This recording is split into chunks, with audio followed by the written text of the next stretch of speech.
This morning on Today's Health, should marijuana be legal? A first of its kind and controversial ad debuted on Wednesday on many local television stations in California. Take a look. Sacramento says huge cuts to schools, health care, and police are inevitable due to California's budget crisis. Even our state parks could be closed. But the governor and legislature are ignoring millions of Californians who want to pay taxes. We're marijuana consumers. Instead of being treated like criminals for using a substance safer than alcohol, we want to pay our fair share. Taxes from California's marijuana industry could pay the salaries of 20,000 teachers. Isn't it time? And with us to make the case for and against legalizing marijuana, Aaron Houston with the Marijuana Policy Project, who helped create that ad, and Dr. Andrea Barthwell, a former deputy director of the White House Office of National Drug Control Policy, and NBC's chief medical editor, Dr. Nancy Snyderman, also joining us. Good morning to all of you. Let me start with you, Dr. Nancy, because let's clarify, California is already legalized marijuana for medicinal purposes. Right. So let's clarify how marijuana is used in medicine right now. Right now, there are 13 states that have said by law you can use marijuana for medicinal purposes. Everything from Lou Gehrig's disease, glaucoma, chemotherapy, nausea, to gain weight and anorexia. So that's sort of how it's been carved out.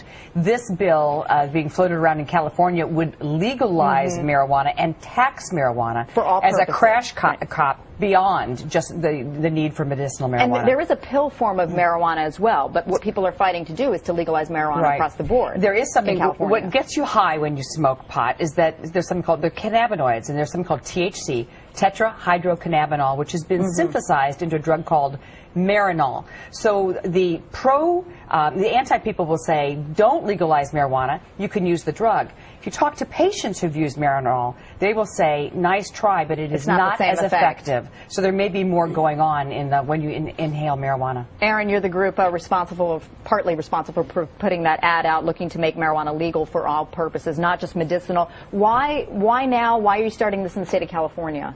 Well, the state of California is a logical place to start because of the crippling budget deficit facing that state right now. Additionally, California, of course, was the first in the nation to make medical marijuana available to seriously ill patients. Additionally, California could make around $1 billion in tax dollars from legalizing it, taxing and regulating marijuana like alcohol. But more importantly and more broadly across the board, marijuana is the nation's largest cash crop, valued at $36 billion a year, bigger than corn and wheat combined. And partially because of that, the Mexican drug cartels, which have gotten such notoriety recently, actually make 70% of their profits from marijuana sales alone, which is a remarkable figure. It's staggering. They're active in 230 American cities. We'd like to control marijuana, regulate it, keep it out of kids' hands. Legalize, but regulate, you say? Yes, regulate it like alcohol or tobacco. And we can see that the current policy on marijuana has not worked. Since marijuana was first banned in 1937, use has gone up by 4,000%. Dr. Barthwell, let me bring you into the debate here. And you disagree with this proposal. Why? I disagree because there are lots of states across the country that have crippling budget issues now with unemployment and erosion to their tax base, and they're finding it difficult to pay for many social services, including treatment. The reality is 60 cents out of every dollar that we spend on treatment in this country goes to pay for marijuana and abuse dependence. And there is no reason for us to make marijuana more available in a cheaper form, more widely available, and increase the burden to society. Tobacco costs us about $200 billion a year in its consequences, and the tax on tobacco only pay for about 20% of that.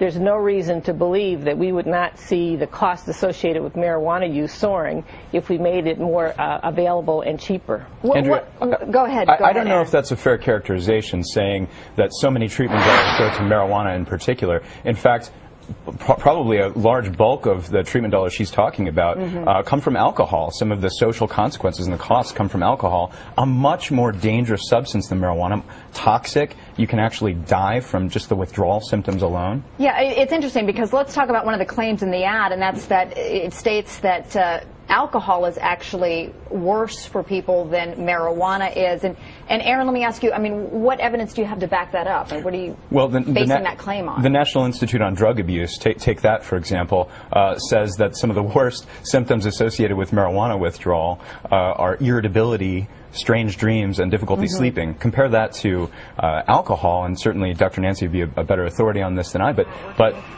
take alcohol, where death can occur and grand mal seizures can occur from the withdrawal symptoms. And I think one of the problems is we have to be very careful that we aren't comparing apples and oranges. Right. You know, anytime you inhale smoke, just as a physician, whether it's, you know, smoke from a burning building or cigarette or cigar or marijuana. Causing damage. Well, there's something. So, you know, there's always a trade-off. Whether it's a pill or whether it's smoke, there's always going to be a trade-off. And Dr. Barthwell, let me ask your take on the health effects of this. I mean, you say in the long run that the health effects, the cost of this is going to be much greater than any benefit to a state or a state budget, right? Well, what we've got to remember is that health advocates such as myself and others have pushed back on tobacco. And we really have tobacco at an all-time low use in this country, and part of what's driven that is taxation and a public health campaign that's focused on the negative health effects of tobacco. It doesn't make sense to me, while all of America's eyes are focused on Washington and health care reform and the fact that we need a health promotion system in this country, we're trying to eat organic, exercise, eat better, wear sunscreen and our safety belts, and we've been effective in pushing back on tobacco, that we would promote smoking another substance. All right, we're going to have to leave the debate there, unfortunately. This is just the beginning of the discussion, I'm sure. Aaron Houston, thank you. Dr. Andrea Barthwell and Dr. Nancy Snyderman, as always. Thanks for being here.